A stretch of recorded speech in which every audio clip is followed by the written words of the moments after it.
अच्छा, कल पिछला जो चैप्टर हमने पढ़ा था उसमें इन्वेंटरी वैल्यूएशन मेथड्स हमने पढ़े थे, मटेरियल की डॉक्यूमेंटेशन साइकिल देखा था। उसमें एक छोटा सा टॉपिक रह गया था वेस्टेज वाला, तो उसके बारे में बात कर लेते हैं। अब इन्वेंट्री लॉसेज और वेस्टेज पे कैलकुलेशन बेस्ड छोटा सा एक टॉपिक है, छोटी सी एक फॉर्मूला है जो कि आपको पता होना चाहिए। अब जब आप किसी चीज़ को इनपुट करते हैं तो आउटपुट आता है, और आउटपुट के साथ जो है आपका एक वेस्टेज होता है, लॉस होता है। जैसे कई प्रोसेसेस होते हैं उसमें वेपोरेशन हो जाती है, उसकी वजह से काफ़ी लॉस हो जाता है, या वैसे भी चीज़ें डैमेज हो जाती हैं, नुकसान होता है। तो अब इसमें हमें आइडिया कैसे होना चाहिए कि यार हमारा हमें एक्सपेक्टेड आउटपुट हमारा इतना हमें चाहिए, तो हमें इनपुट कितना करना चाहिए। तो ये हमें एक छोटा सा कॉन्सेप्ट है जो कि समझना है। अब एक बात आपने याद रखनी है हमेशा कि इनपुट जो है वो 100% होता है। इनपुट हमेशा 100% होता है। अब आउटपुट जो है मिसाल के तौर पर अगर 95% है तो इसका मतलब है आपका 5% लॉस हुआ है। तो पहले तो ये बेसिक बात आपको पता होनी चाहिए कि इनपुट हमेशा 100% होता है। अब एक क्वेश्चन है आपके सामने लिखा हुआ है कि in the production process there is usually wastage rate of 5% of input. के प्रोडक्शन प्रोसेस है जिसमें 5% इनपुट का आपका वेस्ट होता था। मटेरियल कॉस्ट इज $8 पर केजी। जो मटेरियल आप खरीदते हैं वो $8 उसकी प्राइस है पर केजी। और रिक्वायर्ड आउटपुट आपको चाहिए 1520 केजी, कि आपको 1520 केजी आपका रिक्वायर्ड आउटपुट है जो कि आपको चाहिए। तो क्वेश्चन ये है कि कितनी क्वांटिटी यानी कि केजीज में आपने इनपुट करनी है, और उसकी कॉस्ट क्या होगी। तो दो चीजें हमने पता करनी है कि एक तो नंबर वन कितनी क्वांटिटी हमने इनपुट करनी है, और नंबर टू उसकी कॉस्ट क्या होगी। तो अभी मैंने आपको बताया है कि इनपुट हमेशा 100% होता है। तो इनपुट अगर 100% है और 5% आपका लॉस है तो आउटपुट कितने परसेंट होगा।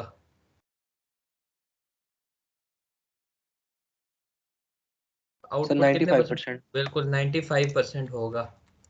95% और प्लस लॉस आपका 5% हो गया। अब आउटपुट आपको 1520 केजी चाहिए। अब क्वेश्चन यही है कि इनपुट कितना होना चाहिए। तो कैलकुलेटर अपने पास रखें, मैं आपको फॉर्मूला बताता हूँ, ट्रिक बताता हूँ कैसे करते हैं। देखिए 1520 केजी आपका आउटपुट है जो आपको चाहिए, रिक्वायर्ड आउटपुट है। और ये 1520 केजी परसेंटेज में कितना है, 95%। 95% है। 5%। तो 1520 को अगर मैं 95 से डिवाइड करूं तो मेरे पास 1% का आंसर आ जाएगा। और 16 उसको मैं रुपीज जी सर। मल्टीप्लाई कर दूंगा 100 से तो मेरे पास 100% यानी कि इनपुट आ जाएगा। 1600 आ जाएगा सर। तो ये कितना आ जाएगा, 1520 डिवाइडेड बाई 95। 1600। 1600 सर। 1600 जी। सही है, डिवाइडेड बाई 95। और ठीक है, 1600 केजी आपका आ गया। अब इसी से आप लॉस भी निकाल सकते हैं। आप 1520 को 95 से डिवाइड करें, 1% का आंसर आ जाएगा, मल्टीप्लाई कर दें 5 से तो आपके पास लॉस की भी आ जाएगी। तो 1600 केजी आपने इनपुट करेंगे, 5% आपका लॉस होगा तो आउटपुट आपका 1520 केजी आएगा। तो अगर आपको 1520 किलो का आउटपुट चाहिए तो आपने 1600 किलो इनपुट करना है। ये तो क्वांटिटी आ गई, अब हमने कॉस्ट निकालनी है। 1 केजी की कॉस्ट 8 थी, तो 1600 की क्या होगी, 1600 टाइम्स 8। तो ये कितना हो जाएगा, 1600 टाइम्स 8, 12,800। 12,800। $12,800 में। जी सर। उस्मान क्लियर है ये पॉइंट आपको। जी सर क्लियर है। ठीक है। कोई भी क्वेश्चन ऐसा आया ना इस तरह आपने निकालना है परसेंटेज वाइज, कि जिसमें आपको परसेंटेज रिलेटेड चीज पूछी हो। आपने अगर एक चीज को परसेंट में भी दिया हुआ है और वैल्यू में भी दिया हुआ है तो इसका मतलब ये है कि जब आप इनको डिवाइड करेंगे तो आपके पास 1% का आंसर आएगा, और रेलिवेंट जो भी चीज चाहिए हो वो बंदा निकाल सकता है। इससे आप इनपुट भी निकाल सकते थे और लॉस भी। बस यही कॉन्सेप्ट था, इससे ज्यादा कुछ नहीं था। ले रही है। जी सर। अब जी लॉस की सर। वजूहात जो हैं वो कॉमन सी हैं। जैसे लॉस क्यों आ सकता है, आपने चीप मटेरियल इस्तेमाल किया है, वो ज़्यादा वेस्ट हो रहा है। आपका लेबर जो है वो एफिशिएंटली काम नहीं कर रहा, ठीक है, इस वजह से वो वेस्टेज ज़्यादा कर रहा है। आपकी मशीन में हो सकता है फॉल्ट हो, पुरानी मशीन हो, ठीक है, इसलिए वो वेस्टेज इनपुट मटीरियल का ज़्यादा करके। तो ये कॉमन रीजन हैं जिसकी वजह से लॉस आता है। तो ये था हमारा एक छोटा सा लास्ट चैप्टर का टॉपिक। अब हम स्टार्ट करते हैं अपना नया चैप्टर, और उसमें जो फर्स्ट चीज़ है वो है inventory holding and ordering cost. अब इन्वेंट्री मैंने आपको बताया था कि गुड्स जो कि हम रीसेल के लिए खरीदते हैं उसको आप इन्वेंट्री कहते हो। आप कोई भी रॉ मटेरियल खरीदते हो उससे आप बनाते हो, तैयार करते हो और फिर बेचते हो, तो वो एक इन्वेंट्री कहलाती है। अब इन्वेंट्री हमें होल्ड हम क्यों करते हैं, यानी कि अपने पास हम क्यों रखते हैं। नंबर वन रीजन है act as a buffer during the time of unusual consumption. जब आपको नहीं पता कि कितनी इन्वेंट्री हमारी इस्तेमाल हो रही है, हाई लेवल पे चली जाती है इन्वेंट्री, अनप्रिडिक्टेबल है, तो अगर आपने इन्वेंट्री अपने पास होल्ड की हुई है, थोड़ी बहुत आपके पास पड़ी हुई है, तो आपको ये एज अ बफर, बफर का मतलब होता है सेफ्टी, एज अ सेफ्टी आपके काम आएगी। तो पहली रीजन तो ये है कि हम इन्वेंट्री को होल्ड करते हैं। दूसरी, business can take advantage of discounts on bulk purchase. अगर हम होल्ड इन्वेंट्री का मतलब ये है कि अगर हम ज्यादा खरीदेंगे तो इसका मतलब ये है कि हमें क्या देगा, सप्लायर हमें देगा डिस्काउंट। तो एक ये भी रीजन है कि हम ज्यादा इन्वेंट्री इसीलिए बाय करते हैं, ज्यादा इन्वेंट्री हम इसीलिए होल्ड करते हैं कि हम परचेज ज्यादा करते हैं और उस परचेज की वजह से हमें डिस्काउंट मिलता है। तीसरी रीजन है इन्वेंट्री होल्ड करने की, सीजनल प्राइस फ्लक्चुएशंस का फायदा उठाना। एक सीजन में प्राइस सस्ती हो जाती है, एक सीजन में प्राइस महंगी हो जाती है, तो आप जो है जब सस्ती होगी तब खरीद लें, तो उसको अपने पास होल्ड कर लें। चौथा है delay in production process can be avoided. अगर तो हमारे पास इन्वेंट्री मौजूद है तो प्रोडक्शन में स्टॉपेज नहीं आएगा, प्रोडक्शन में डिले नहीं आएगा, स्मूथली और एफिशिएंटली हमारा प्रोडक्शन प्रोसेस रन करेगा। और लास्ट रीजन है कि हो सकता है कि नेसेसरी हो, क्योंकि कोई चीज़ें ऐसी होती है जिनको पक मेच्योर होने में टाइम लगता है, जैसे कि फूड आइटम्स हैं। अब फूड आइटम्स हैं, उनको कुछ ना कुछ देर आपको अपने पास होल्ड करना पड़ता है ताकि वो मेच्योर हो जाए। तो ये कुछ रीजंस हैं कि हमें इन्वेंट्री को होल्ड करना पड़ता है। तो ये क्लियर है रीजंस आपको उस्मान और वैस भाई? जी सर, क्लियर है सर। ठीक है। जी सर क्लियर है। अब इसके बाद जब हम इन्वेंट्री को होल्ड करते हैं तो इन्वेंट्री को होल्ड करने की हमें कोई ना कोई कॉस्ट पड़ती है। तो जो कॉस्ट है वो आपके सामने लिखी हुई है, डिफरेंट कॉस्ट है। इंश्योरेंस कॉस्ट इन्वेंट्री की, इंश्योरेंस जो हम पे करते हैं। उसके बाद स्टोरेज कॉस्ट, इन्वेंट्री को आप जिस जगह पे रखते हैं वहाँ की स्टोरेज कॉस्ट है, वहाँ पर आप रेंट दे रहे होंगे, वहाँ पर हीटिंग की कॉस्ट पे कर रहे होंगे, लाइटिंग की कॉस्ट पे कर रहे होंगे, मेंटेनेंस की कॉस्ट पे कर रहे होंगे, वेयर हाउस की। तो स्टोरेज कॉस्ट लगती है। ऑब्सोलेंसिस, ऑब्सोलेंसिस का मतलब ये है कि इन्वेंट्री आउटडेट हो जाए, पुरानी हो जाए, अब किसी फायदे की ना हो, किसी फायदे की अब है ही नहीं, तो इसको आप कहते हैं आउटडेटेड। तो अगर इन्वेंट्री आपकी पुरानी हो जाए तो ऑब्वियस सी बात है अब वो किसी इस्तेमाल में नहीं आएगी, सिर्फ और सिर्फ स्क्रैप हो सकती है, तो आपको नुकसान ही है ना। तो कॉस्ट ये बेसिकली आपके लिए एक डैमेज, अगर टूट जाए। टेट्रिएट का मतलब होता है पड़े पड़े खराब हो जाए, ठीक है, स्लोली स्लोली जो है वो आहिस्ता आहिस्ता वर्स होती जाए, स्लोली। बस इसका मतलब ये है कि डेट्रिएट का मतलब अगर आपने अपने पास रखी हुई है, रखी हुई है, रखी हुई है, तो ऐसा ऐसा वो खराब हो जाएगी। ऑब्सोलेंस का मतलब ये है कि वो आउटडेट हो जाएगी, यानी कि अब आपकी जो रिक्वायरमेंट है उसको उसके लिए वो नहीं चाहिए। और डैमेज का मतलब है टूट भी सकती है, ज्यादा इन्वेंट्री है तो टूटने का भी खतरा है। उसके बाद लेबर कॉस्ट, जाहिर सी बात है स्टोर में जो लेबर वगैरह होगी उनकी एडमिनिस्ट्रेशन कॉस्ट, और दूसरी जो लेबर है उसकी कॉस्ट आपको इनकर करनी पड़ेगी। पिलफरिज कॉस्ट, पिलफरिज का मतलब ये होता है कि कुछ शातिर लोग होते हैं जो क्या करते हैं कि इन्वेंट्री जो है वो थोड़ी थोड़ी थोड़ी थोड़ी करके जो है ना चोरी करते हैं। जैसे अगर 1000 kg आपके पास पड़ा हुआ है, किसी बंदे ने चुपके से 2 kg निकाल ली, फिर 2 kg निकाल ली, फिर पकड़ा ना जाए, तो इसको कहते हैं पिलफरिज। तो ये भी आपके लिए एक कॉस्ट है। और लास्ट कॉस्ट है opportunity cost of capital tied up. Capital tied up का मतलब होता है कि इन्वेंट्री खरीदने के लिए जो आपने कैपिटल लगाया है या पैसा लगाया है, अपॉर्चुनिटी कॉस्ट वो खर्चा है। मैं आपको बताता हूँ कैसे। मिसाल के तौर पर आपके पास जो है $1000 पड़ा हुआ है, अपॉर्चुनिटी कॉस्ट कहते हैं cost of second best option. जो आपके पास सेकंड बेस्ट ऑप्शन अवेलेबल था जिसपे आप पैसा लगा सकते थे, उसकी कॉस्ट। अब आपके पास $1000 पड़ा हुआ है। अब आप उसे क्या कर सकते हो, एक चीज आप कर सकते हो, आपने इन्वेंट्री खरीद ली। अब दूसरा काम आप ये कर सकते हो कि उसको आप बैंक में लगा सकते हो, ठीक है, और बैंक से जो है आप मिसाल के तौर पर 5% इंटरेस्ट उस पर कमा सकते हो, सूद कमा सकते हो।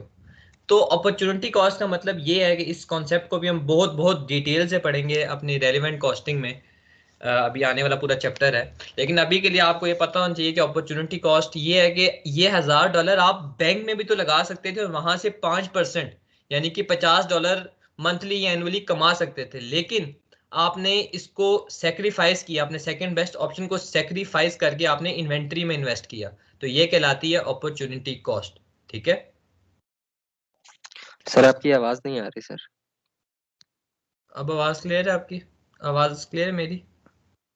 सर आपकी आवाज नहीं आ रही बिल्कुल भी। एक मिनट। सर मुझे आ रही है। आपको आ रही है सही? जी अब आ बिल्कुल रही है clear। सर। ठीक है। अब क्लियर है आवाज? जी अब ठीक है सर। सही है। ये समझ आ गई थी, ये कोई चीज आप किसके हो गई है? नहीं, ये मैं सर मतलब अभी यहीं पे थे कि बैंक पे भी हम इसको इन्वेस्ट कर सकते ठीक हैं। है। $1000 था आपके पास एक ऑप्शन ये था कि आप इन्वेंट्री खरीद लें, दूसरी ऑप्शन ये था कि आप बैंक में इन्वेस्ट कर दें। अब आप बैंक में अगर इन्वेस्ट करेंगे तो वहां से आप 5% इंटरेस्ट कमा सकते थे, लेकिन इस इंटरेस्ट को आपने सेक्रीफाइस किया है, इस ऑप्शन को आपने छोड़ के दूसरा ऑप्शन चूज किया है, तो इसको आप कहते हो अपॉर्चुनिटी कॉस्ट। ठीक है, तो ये कुछ कॉस्ट ने इन्वेंट्री को होल्ड करने की। सर इसमें मुझे एक तो पिलफिश का ये जो है इसका दोबारा बताइएगा सर। सही है। पिलफिश और का सर। मतलब ये होता है कि मिसाल के तौर पर आपके वेयर हाउस में 2000 की किलो इन्वेंट्री, 2000 केजी इन्वेंट्री पड़ी है। अब वहां के लोग मिलके क्या करते हैं, 2-2 केजी करके, 1-1 केजी करके, 3-3 केजी करके, थोड़ा थोड़ा चोरी करते हैं, ठीक है, ताकि नजर में ना आए। और इस तरह करते करते जब अल्टीमेट आखिर में जाके वो बहुत बड़ी लेवल की हो जाती है तो नुकसान होता है। इसको पिलफिश कहते हैं। ठीक है सर।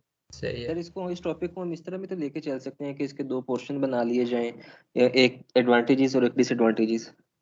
नहीं, एडवांटेजेस सर और इसके कुछ ना कुछ डिसएडवांटेजेस। एडवांटेज। जी सर।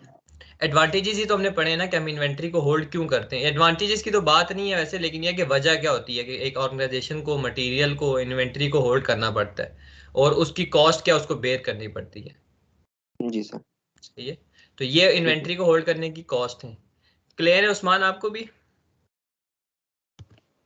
क्लियर है सर। ये जो लास्ट ऑप्शन है, at option, opportunity cost of capital diagram, sir इसके अंदर ये है कि जितना टाइम हम इवेलुएशन करते हैं कि अगर ये हम इन्वेंट्री हमारे बैंक में होती तो हम इससे हाँ, कितना फायदा ले सकते थे, इसके बिल्कुल। सर एग्जैक्ट इक्वेशन क्या होगी ये? ये हमारी कॉस्ट है ना, हम इसको शामिल करेंगे इन्वेंट्री होल्डिंग कॉस्ट में, क्योंकि हम ये $50 भी तो एनुअली कमा सकते थे ना। तो जब हम कॉस्ट निकाल रहे होंगे होल्डिंग इन्वेंट्री की तो इसको ऐड करेंगे। ये बड़ा एक इंटरेस्टिंग सी चीज है ये अपॉर्चुनिटी कॉस्ट वाली, यानी कि ये आप रेलिवेंट कॉस्टिंग में पढ़ेंगे। देखिए इसका क्या मतलब है, इसका मतलब ये है कि इस $1000 को आप किसी और जगह पे लगाते तो आपको ये इंटरेस्ट कमा सकते थे आराम से, लेकिन इसको आपने सेक्रीफाइस किया है, इसीलिए जी। ये आपकी एक तरह से अपॉर्चुनिटी कॉस्ट है, और आपने इसको शामिल करना है। आपको कहीं सवाल में इस क्वेश्चन इस MA2 लेवल पे कुछ भी नहीं करना, ना कोई ऐड करना है ना कोई माइनस करना है, इस चैप्टर के हवाले से आपको होल्डिंग कॉस्ट ऑलरेडी दी होगी। राइट। तो ठीक है। सर वैसे यू नॉर्मली अगर एमए लेवल का क्वेश्चन हो तो हम्म। मैनेजमेंट अकाउंटिंग के अंदर, तो इसके अंदर सर ये होगा कि जो हम इंटरेस्ट कमा सकते थे उसको हम एज ए कॉस्ट लेंगे अब। बिल्कुल, जो जैसे अभी हम आगे पढ़ेंगे, वैसे चले मैं आपको बताया तो रेलिवेंट कॉस्टिंग में पढ़ेंगे कि आपके पास दो ऑप्शंस थे, ठीक है। आपने एक ऑप्शन को चूज किया, दूसरे को सेक्रीफाइस किया।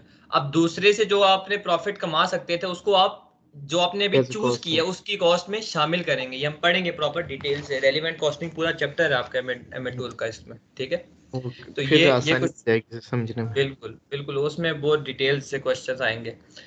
तो ये कुछ कॉस्ट है होल्ड इन्वेंट्री को होल्ड करने की। इन्वेंट्री एनुअल होल्डिंग कॉस्ट अगर आपने निकालनी है तो उसका फॉर्मूला ये है, holding cost per unit multiply by average inventory. Holding cost per unit को मैंने CH से रिप्रेजेंट किया हुआ है, और एवरेज इन्वेंट्री आप कैसे निकालते हो, Q डिवाइडेड बाय 2। Q का मतलब है ऑर्डर क्वांटिटी, के जो ऑर्डर क्वांटिटी, जो आप ऑर्डर आप प्लेस करते हो उसकी क्वांटिटी, उसको आप डिवाइड करते हो 2 से, तो आपके पास एवरेज इन्वेंट्री आती है। लेकिन एक बात आपने याद रखनी है, यहाँ पर मैंने एक और फॉर्मूला लिखा हुआ है कि अगर आपने बफर स्टॉक होल्ड किया हुआ है, यानी कि वही सेफ्टी इन्वेंट्री, तो एवरेज इन्वेंट्री में जाहिर सी बात है इन्वेंट्री हम निकाल रहे हैं तो वो बफर वाली चीज आपने ऐड करनी है, कंसीडरिंग कि आपके पास अगर बफर स्टॉक है। अगर तो नहीं है बफर स्टॉक तो फिर तो Q/2 ही होगा। तो ये फॉर्मूला है, ये आपको याद होने चाहिए जुबानी, ये बहुत ज़रूरी है, ये फॉर्मूलाज इंपॉर्टेंट है। तो क्लियर है ये, यहाँ तक कोई क्वेश्चन है? सर फॉर्मूला दोबारा समझाइएगा। एनुअल होल्डिंग कॉस्ट का फॉर्मूला है होल्डिंग कॉस्ट पर यूनिट। एक यूनिट को होल्ड करने की जो कॉस्ट आपको सालाना पड़ती है वो उसको आपने उसको मल्टीप्लाई करना है एवरेज इन्वेंट्री से, कि आपके पास पूरे साल में एवरेज इन्वेंट्री कितनी होती है, उससे आपने मल्टीप्लाई करना है। एवरेज इन्वेंट्री को निकालने के फॉर्मूलाज दो हैं। एक तो है सिंपल, अगर आपने बफर यानी कि सेफ्टी स्टॉक नहीं रखा हुआ तो ऑर्डर क्वांटिटी, यानी कि जितना आप ऑर्डर प्लेस करते हो, मिसाल के तौर पर 400 यूनिट्स आप प्लेस करते हो, उसको आपने डिवाइड कर देना है 2 से, Q/2, ठीक है। अगर आपने बफर स्टॉक होल्ड किया हुआ है तो एवरेज इन्वेंट्री का तब फॉर्मूला होगा, बफर जितना आपने केजीज या यूनिट्स होल्ड किए हैं प्लस Q/2, तो इसमें बफर हम ऐड कर देंगे क्योंकि हम इन्वेंट्री की बात कर रहे हैं ना कि कितनी है हमारे पास एवरेज। क्लियर है? जी सर, ओके ओके सर, ठीक ओके। है, ये साथ साथ स्क्रीनशॉट आप कर लीजिएगा, अगर रजिस्टर में आप लिख लें तो आप सबके लिए बहुत बहुत बेनिफिशियल होगा साथ सर में। मैं साथ साथ लिख रहा हूँ जी सर। यही है। अब इसके बाद ऑर्डरिंग, अब होल्डिंग की तुमने बात कर ली, इन्वेंट्री को ऑर्डर करने की कॉस्ट क्या होती है? दो ही कॉस्ट होती हैं बेसिकली, एडमिनिस्ट्रेशन रिलेटेड कॉस्ट होती है और ट्रांसपोर्ट की कॉस्ट होती है। और एनुअल ऑर्डरिंग कॉस्ट आप कैसे निकालते हो? बहुत सिंपल फॉर्मूला है, कॉस्ट पर ऑर्डर, एक ऑर्डर को प्लेस करने की कितनी कॉस्ट है multiply by number of orders, कि आप एक साल में कितने ऑर्डर्स प्लेस करते हो। कॉस्ट पर ऑर्डर मैंने सीओ से रिप्रेजेंट किया हुआ है। नंबर ऑफ ऑर्डर्स निकालने का फॉर्मूला है annual demand divided by order quantity. देखें ना, अगर आपकी 1000 यूनिट्स एनुअल डिमांड है और आप ऑर्डर क्वांटिटी का क्या मतलब होता है, आप कितना ऑर्डर कर रहे हो, तो आप मिसाल के तौर पर 250 यूनिट्स ऑर्डर कर रहे हो तो एक साल में आप कितने ऑर्डर प्लेस करोगे? 4। तो इस तरह नंबर ऑफ ऑर्डर्स निकालते हैं, ठीक है। एनुअल डिमांड है, एनुअल डिमांड, और उसको डिवाइड करना है आपने ऑर्डर क्वांटिटी से। तो इस तरह आप एनुअल ऑर्डरिंग कॉस्ट निकालते हैं। क्लियर है फॉर्मूला एनुअल ऑर्डरिंग कॉस्ट का? सर एक सेकंड बस मैं नोट कर रहा हूँ साथ सही है, साथ सही में। है। आपको क्लियर है उस्मान ये फॉर्मूला एनुअल ऑर्डरिंग कॉस्ट का? सही है, जरा रिपीट करवा दीजिएगा। एनुअल ऑर्डरिंग कॉस्ट का फॉर्मूला है कॉस्ट पर ऑर्डर, कि एक ऑर्डर को प्लेस करने की आपको क्या कॉस्ट पड़ती है multiply by number of orders, कि आप एक साल में कितने ऑर्डर प्लेस करते हो। तो नंबर ऑफ ऑर्डर्स निकालने का तरीका होता है एनुअल डिमांड यानी कि D divided by Q, order quantity. मैंने ऊपर एग्जांपल दिया कि आपकी मिसाल के तौर पर 1000 यूनिट्स की एनुअल डिमांड रहती है और आप 250 यूनिट्स का ऑर्डर प्लेस करते हो, तो एक साल में आप कितने ऑर्डर प्लेस कर रहे होगे? 4। तो ऐसे आप नंबर ऑफ ऑर्डर्स निकालते हो, ठीक है। जी सर। यही है। इसके बाद आप टोटल एनुअल कॉस्ट निकालने का फॉर्मूला क्या होता है, यानी कि सारी, तो तीन तरह की कॉस्ट होती हैं, दो हमने बात कर ली ऑर्डरिंग और होल्डिंग की, और तीसरी है इन्वेंट्री को खरीदने की जिसको आप परचेज कॉस्ट कहते हो। तो परचेज कॉस्ट का फॉर्मूला है PD। पी का मतलब है कि एक यूनिट की प्राइस, एक यूनिट कितने का आप खरीदते हो, और मल्टीप्लाई बाय एनुअल डिमांड के सालाना आप कितने खरीदते हो, प्लस वही ऑर्डरिंग कॉस्ट का फॉर्मूला और वही होल्डिंग और कॉस्ट का फॉर्मूला। तो इन तीनों चीज़ों को जब आप ऐड करते हो तो आपके पास टोटल एनुअल कॉस्ट आ जाती है। ये फॉर्मूलाज आपको हर सूरत में याद होने चाहिए, ठीक है, आज ही याद करने साथ साथ।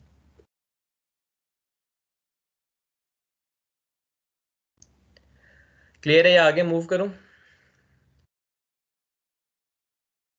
जी सर। सर बस एक सेकंड सर। सही है, सही है।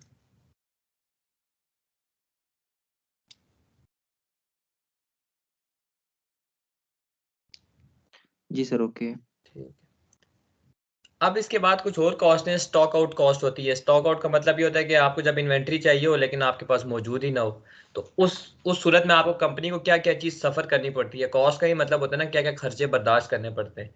तो स्टॉक आउट कॉस्ट, पहली तो लॉस ऑफ सेल्स, यानी कि अपॉर्चुनिटी थी कि इन्वेंट्री अगर होती तो चीज़ें बना के मैं यूनिट्स बनाता बेच देता, लेकिन क्योंकि इन्वेंट्री नहीं थी जिसकी वजह से आपको सेल्स का लॉस हुआ।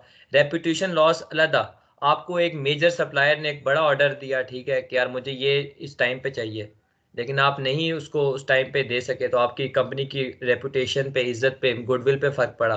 प्रोडक्शन स्टॉपेजेस, स्टॉक आउट हो रहा है बार बार, इन्वेंट्री मौजूद ही नहीं है जब चाहिए हो, बार बार प्रोडक्शन को रोकना पड़ता है, दोबारा स्टार्ट करना पड़ता है, दोबारा रोकना पड़ता है। और लास्ट है extra cost for emergency order, आपको एक इमरजेंसी ऑर्डर है हर सूरत में फुलफिल करना है। तो जहां पर आप पहले इन्वेंट्री 7 दिनों में मंगवाते थे, अब स्टॉक आउट हो गया तो आपको अगर एक दिन में मंगवानी हुई तो अगला सप्लायर तो आपसे डबल चार्ज करेगा, तो आपको एक्स्ट्रा खर्चा करना पड़ता है इमरजेंसी ऑर्डर का। तो जब इन्वेंट्री आपके पास मौजूद ना हो, ये कुछ खर्चे हैं, कुछ नुकसानात हैं जो कि कंपनी को बर्दाश्त करने पड़ते हैं। तो ये स्टॉक आउट कॉस्ट है। क्लियर है ये? जी सर। बफर इन्वेंट्री में आपको ऑलरेडी बता चुका हूँ, सेफ्टी इन्वेंट्री होती है। इसका फायदा ये होता है कि अगर डिमांड अनप्रिडिक्टेबल है, मिसाल के तौर पर ज़्यादा डिमांड हो जाती है, तो ये है कि आपको नॉर्मल लेवल के अलावा आपने एक सेफ्टी भी रखा हुआ है साइड पे, तो आपका फायदा है। फिर आपकी जाहिर सी बात है अगर सेफ्टी में पड़ी है तो ऊपर स्टॉक आउट में हमने बात की कि इन्वेंट्री नहीं होती, तो अगर बफर इन्वेंट्री हो तो हम वो प्रोडक्शन ब्रेकडाउन को भी कम कर सकते हैं। सप्लायर्स को हमने ऑर्डर प्लेस किया हुआ है लेकिन उसने डिले कर दिया, तो हम लोगों को चलो ये फायदा है कि बफर पड़ी हुई है, तो जब तक बफर हम इस्तेमाल कर लेंगे। तो ये बफर इन्वेंट्री के फायदे हैं। अब बफर इन्वेंट्री को भी रखने की भी कॉस्ट है, वही होल्डिंग कॉस्ट जो हमने ऑलरेडी बात कर दी कि बफर इन्वेंट्री अगर हम पास रख रहे हैं तो उसकी भी कॉस्ट है, अपॉर्चुनिटी कॉस्ट वही, डैमेज कॉस्ट वही, स्टोरेज वही, huge loss if demand falls as it will become obsolete. अगर आपने बफर इन्वेंट्री बहुत ज़्यादा रख ली और अगर डिमांड में अनप्रिडिक्टेबल है, डिमांड अगर गिर गई, बढ़ने की बजाय गिर गई, तो वो इन्वेंट्री पड़ी पड़ी होके ख़राब होने का खतरा है, तो कंपनी को बहुत सफ़र करना पड़ सकता है। तो देखें, ये बैलेंस कंपनी को चाहिए, कंपनी को बैलेंस चाहिए कि कितनी बफर इन्वेंट्री प्लेस करनी है कि उसकी जो कॉस्ट है स्टॉक आउट की वो मिनिमम से मिनिमम हो सके और बफर इन्वेंट्री की कॉस्ट भी कम से कम हो। होगी तो सही, जाहिर सी बात है कुछ ना कुछ लगनी पड़ेगी, लेकिन उसने एक लेवल मेंटेन करना है जिसमें कॉस्ट कम से कम हो। तो ये जो है ना मैनेजर का काम होता है, कैसे चीज़ों को डील करना है। तो क्लियर है ये वाले भी? जी सर, ओके। ठीक है उस्मान, आपको भी क्लियर है बातें? सही जी। है। अब इसके बाद रीऑर्डर लेवल हमारे पास आ जाता है। रीऑर्डर लेवल का मतलब ये होता है कि कितने यूनिट्स आपके पास मौजूद हों अभी कि आपने दोबारा रीऑर्डर प्लेस कर देना है, दोबारा ऑर्डर प्लेस कर देना है, इसको आप रीऑर्डर लेवल कहते हो। Level of inventory at which, 2 minute break ले रहे हैं, अजान हो रही है, फिर स्टार्ट करते हैं।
अच्छा जी, रीऑर्डर लेवल में आपको बता रहा था कि वो यानी कि इतनी इन्वेंट्री होनी चाहिए आपके पास जब आपने दोबारा से ऑर्डर प्लेस करना है, तो उस लेवल को आप कहते हो रीऑर्डर लेवल। उसका फॉर्मूला मैंने लिखा हुआ है maximum usage, maximum usage multiply by maximum lead time. Maximum usage का मतलब है कि आप कितना यूज कर रहे हो लीड टाइम के दौरान, मैक्सिमम। अब लीड टाइम क्या है? लीड टाइम का मतलब है वो टाइम जब आप ऑर्डर प्लेस करते हो और ऑर्डर आपको रिसीव होता है, उसके दरमियान में जो दिन या हफ्ते लगते हैं उसको आप लीड टाइम कहते हो। तो रीऑर्डर लेवल जो है आप कैसे निकालते हो? Maximum usage multiply by maximum lead time. इससे आपके पास वो यूनिट्स आ जाते हैं, वो लेवल आ जाते हैं कि आपको पता होता है कि यार जब तक मेरा ऑर्डर आएगा तब तक मेरी कंजम्पशन इतनी है। तो इससे जो है ना फॉर्मूला के थ्रू आपको पता चलता है इतने यूनिट्स होने चाहिए जब आपने रीऑर्डर प्लेस करना है। तो ये रीऑर्डर लेवल है। क्लियर है ये? सर क्लियर है, लेकिन इसे न्यूमेरिकली थोड़ा समझा सकते हैं किसी एग्जांपल से सर? ठीक है मैं बताता हूँ। मिसाल के तौर पर आपका लीड टाइम है। लीड टाइम का मतलब ये है कि टाइम जो आपको लगता है ऑर्डर आने में और उसको ऑर्डर को रिसीव, ऑर्डर करने में और रिसीव करने में, लीड टाइम है आपका 6 डेज। यानी कि जब आप ऑर्डर प्लेस करते हैं 6 हफ्ते बाद आपका ऑर्डर आता है। और यूजेज, मैक्सिमम यूजेज, यानी कि इस लीड टाइम के दौरान जो आपका मैक्सिमम यूजेज है वो है मिसाल के तौर पर 20 kg per day. Maximum usages की मैं बात कर रहा हूँ। तो 20 kg पर डे है, 6 दिन बाद आपको मटेरियल मिलेगा। तो रीऑर्डर लेवल आपका कितना होगा? 120 kg, 20 मल्टीप्लाई बाय 6, इतने यूनिट्स जब आपके पास रह जाएं तो आपको पता चल जाना चाहिए, घंटी बज जानी चाहिए अलार्म बेल कि यार मैं नया ऑर्डर प्लेस कर दूं। तो ये रीऑर्डर लेवल है। जी सर, ओके। उस्मान, जी आपको सर। भी समझ आ गई है? जी जी सर। अब वही सेफ्टी वाली बात आ गई। अगर आपके पास सेफ्टी स्टॉक पड़ा हुआ है तो बस उसको ऐड कर दो, ठीक है, वो तो आपके पास मौजूद है, तो उसको तो आपने ऐड कर देना है, प्लस आगे वही फॉर्मूला यही लगेगा। यूजेज और डिमांड का एक ही मतलब है, ठीक है, ये इसमें कंफ्यूज नहीं होना। जैसे एवरेज इन्वेंट्री में हम सेफ्टी स्टॉक ऐड कर देते थे क्योंकि ऑलरेडी हमारे पास मौजूद होता था, इस तरह रीऑर्डर लेवल में भी आपने ऐड कर देना है। आपको सेफ्टी स्टॉक गिवन हुआ तो आपने उसको ऐड कर देना है क्योंकि ये तो आपके पास मौजूद होगा ना एक्स्ट्रा, इसलिए हम ऐड करते हैं। कुछ एजम्पशंस हैं कि आपने रीऑर्डर लेवल निकालना है, डिमांड कांस्टेंट होनी चाहिए, यानी कि डिमांड में बार बार चेंज ना आ रहा हो, और लीड टाइम भी एक ही हो, बार बार चेंज उसमें ना आ रहा हो। तो ये दो एजम्पशंस है, आपने ये एज्यूम करते हुए ये फार्मूला ऑपरेट करना है। तो है कोई क्वेश्चन रीऑर्डर लेवल में? नहीं सर। नहीं सर। अब आ जाता है इकोनॉमिक ऑर्डर क्वांटिटी। अब इकोनॉमिक ऑर्डर क्वांटिटी क्या होता है? देखिए यहाँ पर मैंने पहला पॉइंट लिखा हुआ है कि अगर आप लार्ज क्वांटिटी में ऑर्डर करते हो तो आपकी ऑर्डरिंग कॉस्ट वो क्या हो रही है, ऑर्डरिंग कॉस्ट आपकी कम हो रही है। अगर आप लार्ज क्वांटिटी में करते हो तो इसका ये मतलब है कि आपकी ऑर्डरिंग कॉस्ट कम होगी, क्योंकि आप बड़े बड़े ऑर्डर्स प्लेस कर रहे हो, तो इसका यही मतलब है ना कि आप कम ऑर्डर प्लेस करोगे साल में, ऑर्डरिंग कॉस्ट कम होगी। लेकिन उसी के ऑपोजिट होल्डिंग कॉस्ट ज्यादा होगी। बड़े ऑर्डर प्लेस कर रहे हो, ज्यादा इन्वेंट्री ले रहे हो, ज्यादा खरीद रहे हो, तो होल्डिंग कॉस्ट ज्यादा से ज्यादा होगी ना। इसी तरह अगर आप छोटे छोटे ऑर्डर प्लेस कर रहे हो तो आपको बार बार ऑर्डर प्लेस करना पड़ेगा और ऑर्डरिंग कॉस्ट आपकी हाई होगी। और छोटे छोटे ऑर्डर में आपको कम से कम इन्वेंट्री होल्ड करनी पड़ेगी, तो होल्डिंग कॉस्ट लो होगी।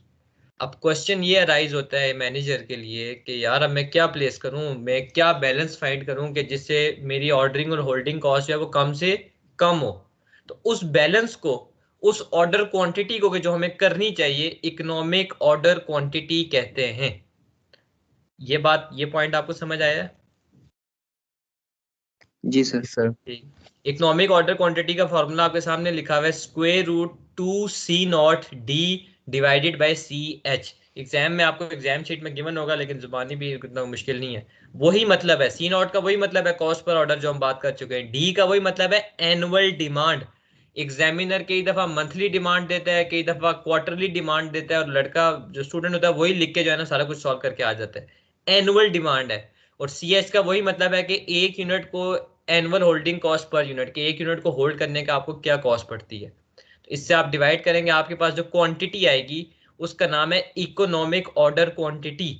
इकोनॉमिक ऑर्डर क्वांटिटी वो क्वांटिटी है, वो ऑर्डर क्वांटिटी है कि इतनी क्वांटिटी का अगर आप ऑर्डर प्लेस करें तो होल्डिंग प्लस ऑर्डरिंग कॉस्ट, यानी कि दोनों कॉस्ट कंबाइन सबसे मिनिमम होंगी, यानी कि इन दोनों के दरमियान बैलेंस है।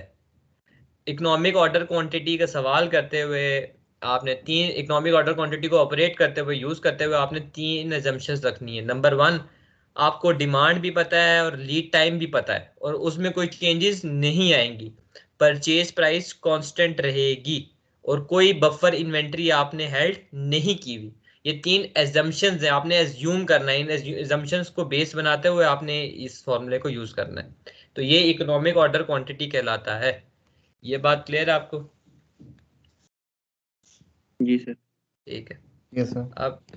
अब एक सवाल है, इसका करते हैं हम। सही है। एक और, ये एक और कॉन्सेप्ट है, इसके साथ इकट्ठे ही कर लेते हैं, बस ये लास्ट है। Economic order quantity with discounts, ठीक है। अब सवाल ये पैदा होता है कि फर्ज करें अगर आपको डिस्काउंट दे रहा है सप्लायर, सप्लायर अगर आपको डिस्काउंट दे रहा है तो क्या आपको वो डिस्काउंट लेना चाहिए या नहीं लेना चाहिए? वो चीज़ तो आपको तभी पता चलेगी ना कि अगर डिस्काउंट लेके आपकी कॉस्ट आपको कम पड़ रही है तो आप डिस्काउंट ले लेंगे, लेकिन अगर डिस्काउंट लेके आपको कॉस्ट ज़्यादा पड़ रही है तो आप डिस्काउंट नहीं लेंगे।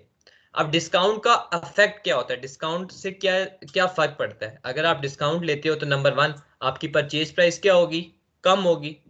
होल्डिंग कॉस्ट बढ़ेगी क्योंकि बल्क परचेज होगा तभी तो डिस्काउंट होगा, ज्यादा खरीदेंगे तो, ज्यादा खरीदेंगे तो होल्डिंग कॉस्ट भी तो ज्यादा होगी। और ऑर्डरिंग कॉस्ट भी कम होगी, क्यों? क्योंकि आप बल्क में खरीद रहे हैं, ज्यादा सामान खरीद रहे हैं, तो कम ऑर्डर प्लेस करने पड़ेंगे। तो ये तीन फर्क पड़ते हैं डिस्काउंट से। अब हमें कैसे पता चलेगा कि हमने डिस्काउंट अवेल करना है या नहीं? तो सिंपल सा तरीका है, हम पहले विदाउट डिस्काउंट अपनी टोटल एनुअल कॉस्ट निकालेंगे। टोटल एनुअल कॉस्ट फॉर्मूला मैंने पीछे आपको बताया है। और फिर विद डिस्काउंट अपनी टोटल एनुअल कॉस्ट निकालेंगे। अगर तो हमें बेनिफिशियल है, कॉस्ट कम पड़ रही है, तो हम डिस्काउंट को अवेल कर लेंगे। अगर नहीं है तो हम नहीं करेंगे। अब एक टेस्ट अंडरस्टैंडिंग करते हैं ये, इससे आपको सारा कुछ क्लियर हो जाएगा। ये सारा आपको सही नजर आ रहा है? थोड़ा मैं बड़ा कर दूं इसको। नहीं सर, ठीक नजर आ रहा सही है। आपको आवाज और स्क्रीन, आवाज सही आ रही है, स्क्रीन नजर आ रही है उस्मान? जी सर, सर इसे जरा ये स्ट्रेच करते हैं। अच्छा मैं कर देता हूँ, एक मिनट। ये F2 की बुक से मैंने सवाल उठाए। क्लियर है अब आपको? जी सर। क्लियर है तो जरा रीड करें ना।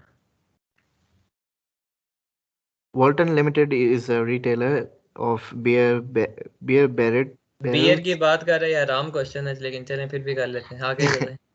The company has an annual demand of 36,750 barrels. The ठीक है। barrels cost $12 each. Fresh supplies can be obtained immediately, but ordering cost and the cost of carriage inwards are $200 per order. The annual cost of holding one barrel in inventory is estimated as to be $1.20. The economic order quantity has been calculated to be 3,500 barrels. The ठीक supplier है। introduces a quantity discount of 2% on orders of at least 5,000 barrels and 2.5% on orders of at least 7,500 barrels. ठीक है, अब question ये है कि क्या हमें 2% डिस्काउंट या इवन 2.5% डिस्काउंट अवेल करना चाहिए या नहीं करना चाहिए? तो अब विदाउट डिस्काउंट पहले मैं कैलकुलेशन करूंगा। विदाउट डिस्काउंट मुझे सब कुछ बताया हुआ है, ऑर्डर क्वांटिटी भी बताई हुई है, डिमांड भी मुझे पता है, मुझे परचेज प्राइस भी पता है, मुझे कॉस्ट ऑफ वन ऑर्डर भी पता है, मुझे होल्डिंग कॉस्ट भी पता है। तो मैं टोटल एनुअल कॉस्ट यानी कि TAC लिखता हूँ। फॉर्मूला मैंने आपको बताया था, PD परचेज एक मल्टीप्लाई बाय डिमांड, जितना आपने खरीदना है एनुअली। डिमांड एनुअल है। फिर आता था आपका होल्डिंग कॉस्ट का formula, CH multiply by order quantity divided by 2। कोई बफर इन्वेंटरी नहीं है तो बफर स्टॉक वगैरह कुछ ऐड करने की जरूरत नहीं है। Plus cost of placing and ordering cost, annual ordering cost, C0 multiply by demand divided by order quantity. तो अब मैं निकालता हूँ। अब आप मुझे बता सकते हैं कि परचेज कॉस्ट क्या है पर यूनिट?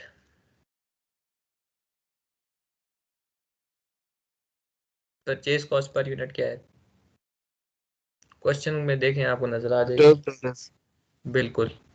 और डिमांड कितनी है आपकी एनुअल?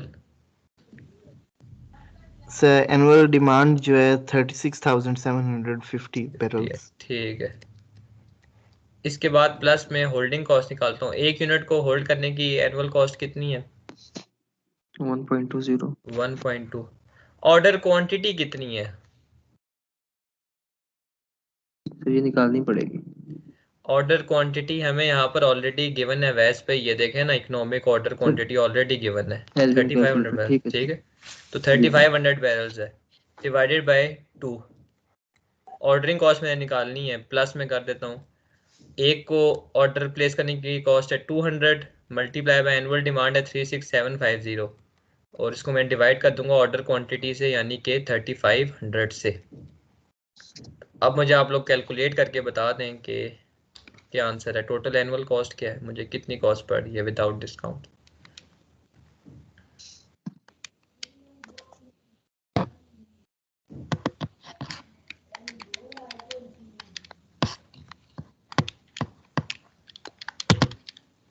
$2,100. कोई मेरे ख्याल से आपके कैलकुलेटर में प्रॉब्लम है, बहुत ज़्यादा ही आंसर आएगा। फिगर्स पड़ी हैं, ज़्यादा आंसर आएगा काफ़ी। सर मैंने इसका पहले परचेज ऑर्डर कर लिया। सारों को ऐड करके मुझे एक साथ ही बता दें कितनी है कॉस्ट।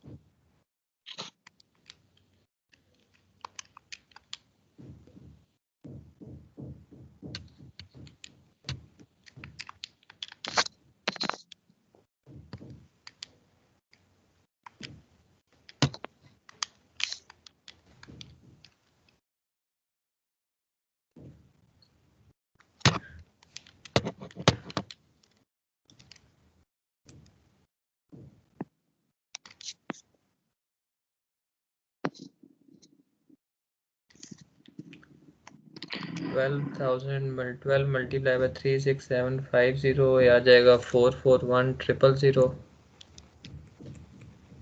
प्लस होल्डिंग कॉस्ट आ जाएगी 3500 डिवाइडेड बाय 2 सर ये आ रहा है 4,43,111 प्लस 2100। चले मैं पूरा लिख लेता हूँ फिर मैं ऐड कर लेता हूँ। फिर उसके बाद 36750 डिवाइडेड बाय 3500 टाइम्स 200 2100 ये भी आ रहा है।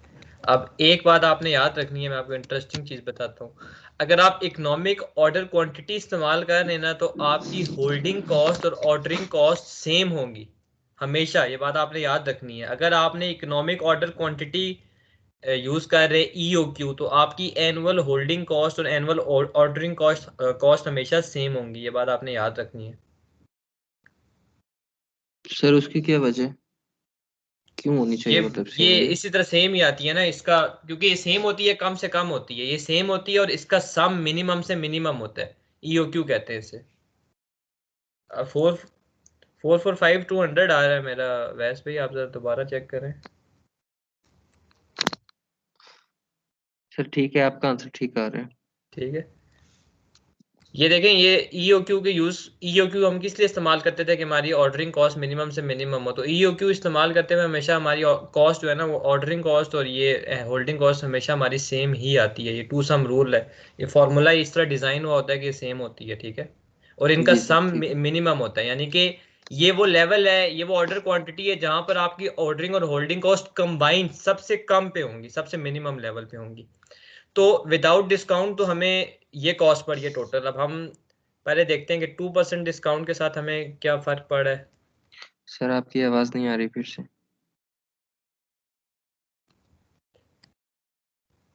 अब आ रही है? मुझे आ रही है। सर आपकी आवाज नहीं आ रही सर। तो वैस भाई की साइड में मसला होगा। आपको आ रही है आवाज? जी सर आ रही है। वैस भाई आपको आ रही है?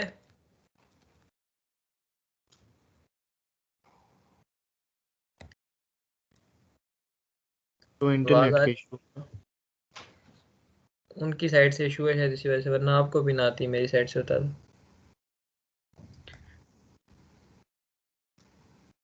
अवैस भाई आवाज आ रही है?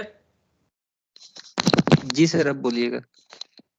इंटरनेट का इशू है आपकी साइड से, क्योंकि वो उस्मान को तो सही आ रही है। सर शायद मेरी तरफ कोई मसला होगा, ठीक है, लेकिन अब क्लियर है? सर मैं वो क्वेश्चन तक क्लियर हूँ सर, ये इसके बस आंसर ठीक। तक। ठीक है, आवाज अभी मेरी सही आ रही है ना? जी सर। ठीक है, अब हमने विदाउट डिस्काउंट अवैस में निकाल ली टोटल एनुअल कॉस्ट। अब हम विद डिस्काउंट निकालेंगे और देखेंगे क्या कॉस्ट कम पड़ गई है ज़्यादा। तो अब पहले 2% डिस्काउंट के साथ निकालना है। 2% डिस्काउंट आपको मिलेगा अगर आप कितनी क्वांटिटी का ऑर्डर प्लेस करें, 5000 बैरल्स। तो अब मैं इसके साथ टोटल एनुअल कॉस्ट निकालता हूँ।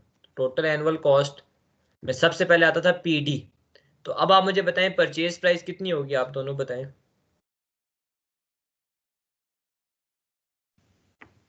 सर 445,200। सिर्फ परचेज प्राइस बताएं तो परचेज पर प्राइस, पर यूनिट। हाँ, एक सेकंड।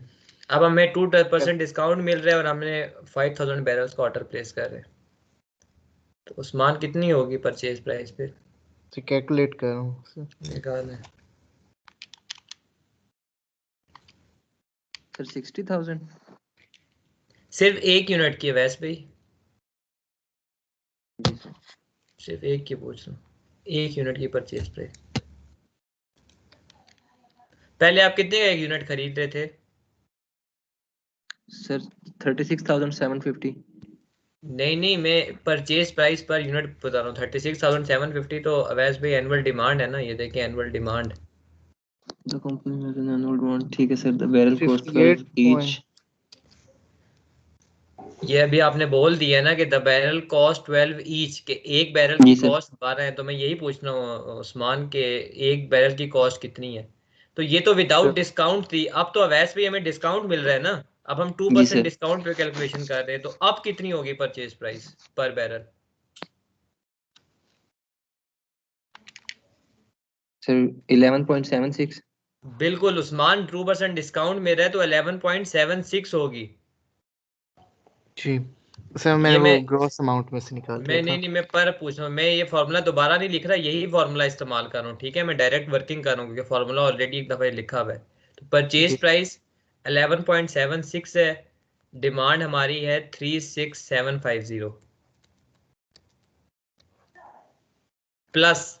अब आप मुझे बताएं कि होल्डिंग कॉस्ट पर यूनिट तो वही होगी 1.2। ऑर्डर क्वांटिटी इधर कितनी होगी अब? 7500। ऑर्डर क्वांटिटी 2% डिस्काउंट पे कितनी होगी? 5000। 5000 बैरल्स होगी, क्योंकि उसने यही तो कहा है ना कि अगर आप 5000 का ऑर्डर प्लेस करेंगे तो वो ऑर्डर क्वांटिटी ही तो होती है ना, तो हम आपको 2% डिस्काउंट देंगे। ये पॉइंट क्लियर हुआ है वैसे भी आपको? जी सर क्लियर है। ये 5000 बैरल्स यहाँ पर आएगा डिवाइडेड बाय 2। 6000 आ जाएगा ये। बिल्कुल। नहीं नहीं 5000 है ना यहाँ पर। अच्छा टोटल वर्किंग आप बता रहे हैं? जी sir 6000 divide to 5000 3000 sir. Barrels. 5000 barrels हैं। ट्वेंटी देखिए सर फाइव मैं आपको हंड्रेड इसकी कैलकुलेशन बता रहा हूँ सर, डिवाइड करने के बाद। सही है सही है। अब ऑर्डरिंग कॉस्ट का फॉर्मूला क्या था? Cost of placing one order जो था 200 मल्टीप्लाई बाय एनुअल डिमांड 36750 और डिवाइडेड बाय ऑर्डर क्वांटिटी जो कि अब कितनी है 5000। ये डिफरेंस है 5000। क्योंकि अब इसको कैलकुलेट करते हैं साथ साथ।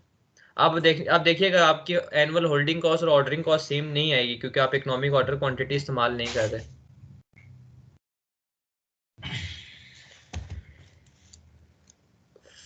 432 1470 सर ये। 180 ये आ जाएगा प्लस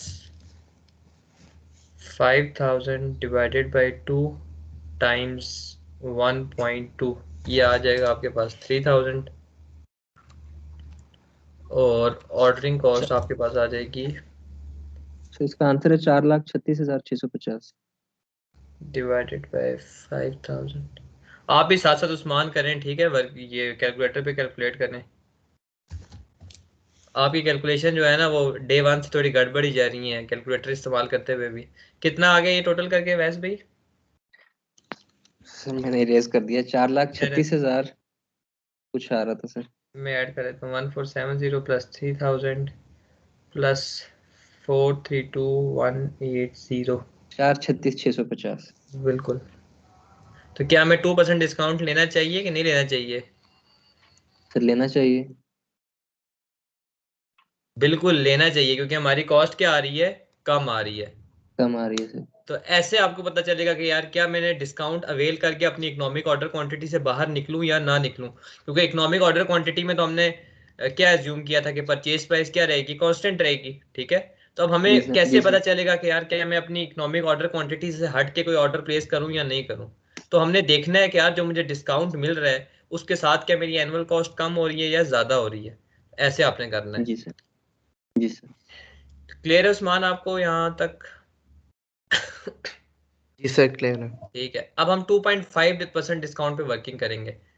अब टोटल एनुअल कॉस्ट फिर मैं निकालता हूँ, मुझे बता दें अब क्या परचेज प्राइस होगी। अब आपको 2.5% डिस्काउंट मिल रहा है।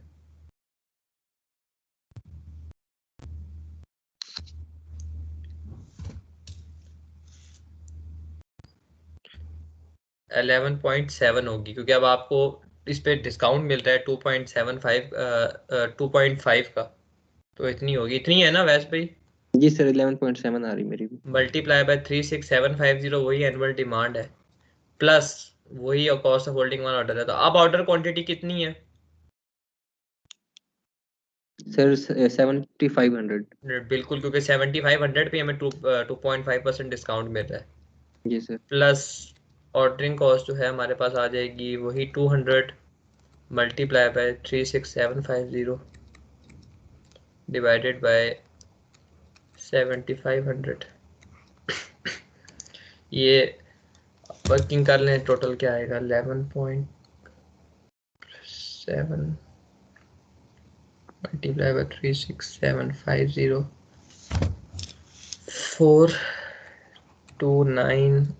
429975 प्लस 7500 डिवाइडेड बाय 2 3750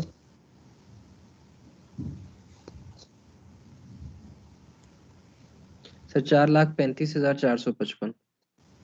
1.2 4500, ये 4500 आया है ना ये वाला, ये आपने इकट्ठे ही वर्किंग की है। सर आपकी आवाज 36। फिर से बंद होगी सर। उस्मान आपको आवाज आ रही है? आ रही है। उनकी तरफ से कोई इशू है, चलो देख लेते हैं। अवैस पे आवाज आ रही है?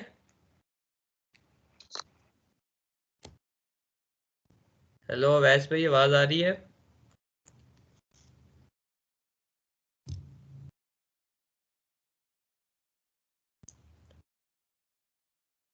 अवैस पे आवाज आ रही है?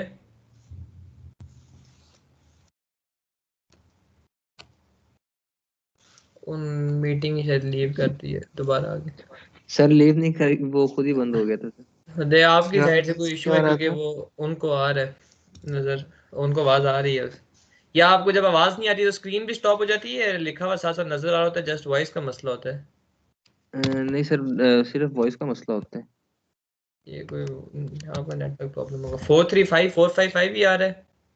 जी सर, मेरा यही मैंने आपको बताया था। ठीक है, तो इससे हमें और फायदा है। तो देखिए हमारी एनुअल कॉस्ट कम हो रही है, तो हम 2.5% का डिस्काउंट सप्लायर से अवेल करेंगे। सर इसमें एक क्वेश्चन है सर। सही पूछे।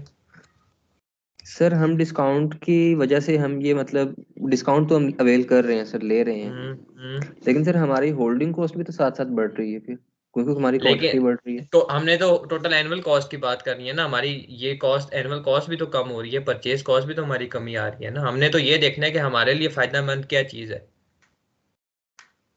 सर अगर इसे हम थ्योरेटिकल देखें तो फिर तो ऐसा भी हो सकता है कि हमारा डिस्काउंट जो है वो कम है, लेकिन हमारी होल्डिंग कॉस्ट डिस्काउंट से कहीं ज्यादा हो रही होगी सर।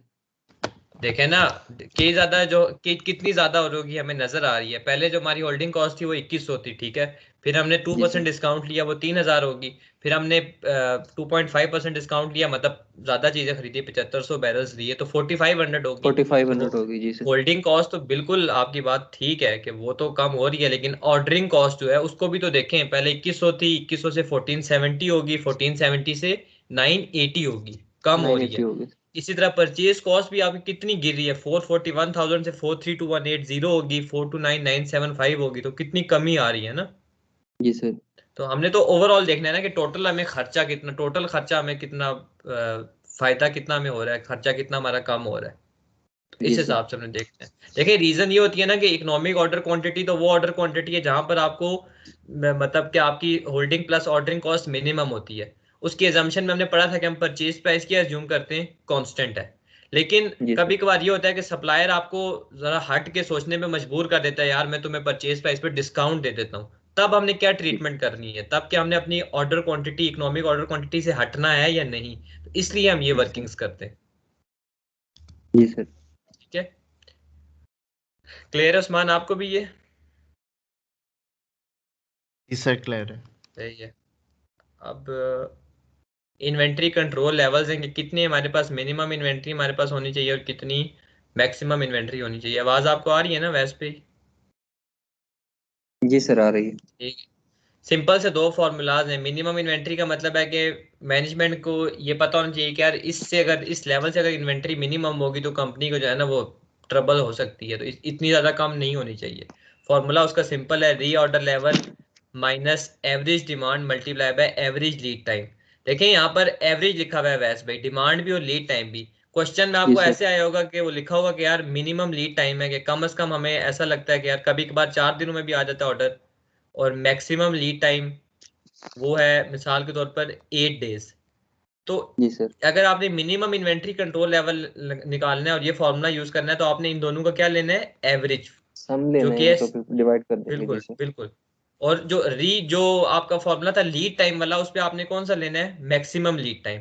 ठीक है, तो जी ये सर। वर्डिंग आपने गौर से पढ़नी है। सिंपल से फॉर्मूलाज नहीं, आपको लाजमी बस याद होने चाहिए, इसमें ऐसा कुछ है नहीं। मिनिमम इन्वेंट्री कंट्रोल लेवल आपको ये बताता है कि बस इससे ज्यादा इन्वेंट्री मिनिमम होगी तो कंपनी के लिए डेंजरस है। और जी हाई सर। ये बताता है कि मतलब इससे अगर ज्यादा आपने मजीद रखी तो आपके लिए ये नुकसानदेह है, इससे ज्यादा नहीं होनी चाहिए। तो ये जी सर। सिंपल से दो फार्मूलाज हैं, ये आप नोट डाउन कर लें, ठीक है, स्क्रीनशॉट जी ले सर लें। ले लिए सर। क्लियर है ना ये दोनों उस्मान आपको भी? क्लियर है। अब ये एक छोटा सा ये चीज़ है, स्टॉक टेकिंग क्या मतलब होता है? स्टॉक टेकिंग कहते हैं counting and recording of physical quantities of each item of inventory. Inventory के आइटम्स को जाके खुद पर्सनली रिकॉर्ड करना, उसको आप स्टॉक टेकिंग कहते हैं। स्टॉक टेकिंग दो तरह के होते हैं, पीरियोडिक और कॉन्टिन्यूस। पीरियोडिक होता है वो एक स्पेसिफाइड टाइम में होता है, मिसाल के तौर पर साल में एक ही दफ़ा होता है। अब साल में वो एक ही दफ़ा होता है तो इससे ये होता है कि प्रॉब्लम आ जाती है। क्यों? क्योंकि आपको शट डाउन करनी पड़ती हैं चीज़ें, क्योंकि स्टॉक टेकिंग वाले आते हैं, वो आके प्रॉपर जो है काउंटिंग वगैरह करते हैं। तो इस तरह जो है ना आपका टाइम लग जाता है प्रोडक्शन में। आपको थोड़ा जो है ना स्टॉक टेकिंग के वक्त यानी कि आपके जो प्रोसेसेस होते हैं उनमें थोड़ा आपको ब्रेक लग जाती है। जबकि कॉन्टिन्यूस स्टॉक टेकिंग का ये मतलब है कि बस थोड़ी थोड़ी आइटम्स जो है ना वो रोटेशन बेसिस पे चेक करते रहना, साथ साथ गिनते रहना, काउंट करते रहना, ना कि एक ही दफ़ा साल के आखिर में जाके जाना सारा इकट्ठे करना। इसको आप कंटिन्यूस स्टॉक टेक कहते हो, सिंपल। क्लियर है ये दोनों, पीरियोडिक और कंटिन्यूस? ये इंटरनली होती है कि ऑडिट वाले करते हैं? इंटरनली भी होती है। ऑडिट वाले तो जाके अपना ऑडिट करते हैं, जिसके लिए काउंटिंग करते हैं। इंटरनली भी होती है, क्योंकि जाहिर सी बात है कई प्रॉब्लम्स हो सकती हैं, रिकॉर्डिंग में प्रॉब्लम हो सकती है, बंदा कोई फ्रॉड कर सकता है, अकाउंट्स में इश्यूज हो सकते हैं, तो खुद पर्सनली जाके काउंटिंग करके इस चीज़ को, सारी बातों को इंश्योर किया जाता है कि कोई इशू तो सर ये नहीं है। इंटरनल इंटरनल ऑडिटर्स करते हैं सर ये? बिल्कुल, ये इंटरनल, जिस कंपनी के इंटरनल ऑडिटर्स होते हैं वही करते हैं। वैसे इंटरनल ऑडिटर तो उसी कंपनी का होता है जो कि बहुत बड़ी कंपनी होती है, इस वजह से, क्योंकि बहुत कम कंपनीज के इंटरनल ऑडिटर्स होते हैं।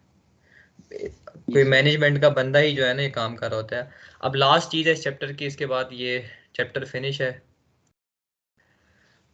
इसमें टी अकाउंट जो है इन्वेंट्री का, देखें ये टी अकाउंट्स वगैरह जो हैं, क्योंकि आप अभी कॉस्ट मैनेजमेंट अकाउंटिंग पढ़ रहे हैं तो इसलिए ये इतना कोई इंपॉर्टेंट नहीं है। एग्जाम पॉइंट ऑफ व्यू से भी हो सकता है आपको कोई सवाल आए ही ना, अगर आया भी तो हार्डली एक आधी आता है, वरना नहीं आता। मैं आपको टी अकाउंट बना देता हूँ, मटीरियल इन्वेंट्री का। मटीरियल इन्वेंट्री का अकाउंट बनाते हैं। मटीरियल और वेजेस, मटीरियल गुड्स अकाउंट एक ही बात होती है।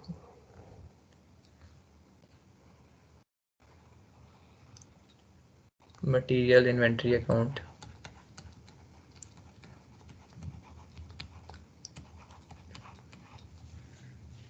इन्वेंट्री आपका क्या होती है?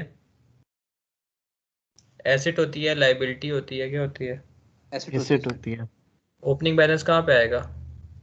Debit debit side. Side. Opening यहाँ पर आ जाता है, क्लोजिंग यहाँ पर आ जाएगा। उसके बाद पेबल्स जो हैं, पेबल्स या परचेजेस, वो यहाँ पर आएंगे, क्योंकि मटेरियल में एक चीज़ आ रही है तो आपके मटेरियल अकाउंट को बढ़ा रही है ना। उसके बाद रिटर्न टू स्टोर्स, स्टोर में कोई चीज़ जा रही है तो वो भी डेबिट साइड पे आएगी, एसेट के आपको बढ़ा रही है। बाकी work in progress, work in progress का मतलब ये होता है कि इन्वेंट्री जो आपने स्टोर से निकाल दी है, प्रोडक्शन उस पर काम होना शुरू हो गया, वर्क इन प्रोग्रेस है। फिर रिटर्न टू सप्लायर्स, सप्लायर्स को आपने चीज़ दे दी है तो इन्वेंट्री के अकाउंट से बाहर निकल जाएगी, स्टोर से बाहर जा रही है। जो चीज़ स्टोर से बाहर जा रही है सिंपली क्रेडिट साइड पे आ जाएगी। उसके बाद आपके ओवरहेड्स जो हैं, इनडायरेक्ट कॉस्ट, प्रोडक्शन ओवरहेड्स, अगर आपका इनडायरेक्ट मटेरियल है तो प्रोडक्शन ओवरहेड्स में आएगा, ठीक है। और लास्ट है यहाँ पर स्टेटमेंट ऑफ प्रॉफिट और लॉस, जो चीज़ आप बेच चुके होंगे वो आप भी आपने क्रेडिट आउट कर देनी है, एसपीएल में आपकी चली जाएगी। तो ये सिंपल सा अकाउंट है। डबल एंट्री मेरा तो नहीं ख्याल आपको अगर आएगी, आएगी अगर नहीं आएगी, अगर आ भी की तो सिंपल, आपको पता है कि ऑपोजिट होता है। मिसाल के तौर पर अगर मैंने वर्क इन प्रोग्रेस की एंट्री बनानी है तो वर्क इन प्रोग्रेस यहाँ पर क्रेडिट साइड पे है, तो मटेरियल का अकाउंट है तो क्रेडिट में किसको करूँगा? मटेरियल के अकाउंट को। मटेरियल। ऑपोजिट काम होता है, और डेबिट वर्क इन प्रोग्रेस हो जाएगा। अगर आपका डायरेक्ट मटेरियल है तो वो वर्क इन प्रोग्रेस के अकाउंट में जाएगा, क्योंकि प्रोडक्शन में डायरेक्टली इन्वॉल्व होता है। अगर आपका इनडायरेक्ट मटेरियल है तो वो प्रोडक्शन ओवरहेड के अकाउंट में जाएगा, सिंपल। ये छोटा सा कॉन्सेप्ट है, बस आपको पता होना चाहिए। ये टी अकाउंट आपको आता हो तो सिंपली आप डेबिट, आप डबल एंट्री बना सकते हैं। मेरा तो शायद है ख्याल है आपकी बुक में भी इसकी कोई डबल एंट्री नहीं है किट में, लेकिन ये मटेरियल का अकाउंट है, ठीक है। क्लियर है? ये यही चीजें आती हैं बस इसमें। जो चीज स्टोर्स जी में सर। आ रही है तो वो डेबिट साइड पे आएगी, जो चीज स्टोर से जा रही है वो क्रेडिट साइड पे आएगी, सिंपल। अब आपका मटेरियल का चैप्टर हो गया फिनिश। दो चैप्टर्स थे, दोनों फिनिश हो गए, और F2 का ये एक चैप्टर था वैसे पे, ठीक है। ये सारा का सारा हो गया। अब जी सर ठीक है। करना क्या है आप लोगों ने, करना आप लोगों ने ये है कि मैं आपको क्वेश्चन नंबर भेजता हूँ MA2 की किट से, BPP किट से भी और कैप्लन किट से भी। वो क्वेश्चन जो है उस्मान भाई आपने भी और वैस भी आपने भी कल जो है ना लाजमी करके आने, ठीक है। वो जी सर क्वेश्चन ठीक है। ही हमने डिस्कस करने हैं, वही क्वेश्चन जो कॉस्ट क्लासिफिकेशन वाले आपने किए थे। वो उसमें कितनी प्रॉब्लम्स हैं आपको वैस भाई? सर मैंने वो क्वेश्चन अब करने थे, मुझे टाइम 8 बजे का था आइडिया, मैंने इसलिए नहीं किए, मतलब मैं कर नहीं पाया सर। अच्छा आप नहीं कर लेकिन मैं पाए वो तो अभी कर लूंगा सर। मैनेज कर लेंगे ये वाले भी और वो वाले भी इकट्ठे। जी जी मैं कर लूंगा सर, मैं भी कर लूंगा। या फिर ये करें ना कि सिर्फ BPP को पहले ज्यादा इम्पोर्टेंस दें, क्योंकि BPP मुश्किल है ना। तो नहीं सर मैं दोनों कर लूंगा, टाइम ठीक दे है दूंगा मैं ठीक है रात 2-3 ठीक है। 2-1 बजे तक। चलें, फिर ये है ना कि ये चैप्टर हमने मटेरियल भी कर दिया, कॉस्ट क्लासिफिकेशन भी कर लिया, तो अब आपने हर सूरत में फिर करने हैं, ठीक है। कल हम यही डिस्कस करेंगे क्लास में। जी मैं सर ठीक है सर। क्वेश्चन नंबर आपको इसका भी भेज देता हूँ, और वो दूसरे तो चलो आपको पता है, वो मैंने व्हाट्सएप कर दिए थे। जी सर वो आपने कर बाकी दिया। मैं आपसे, चले मैं व्हाट्सएप पे बात करता हूँ दूसरे उसकी, क्या करना ठीक हो है, गया सर। ठीक है।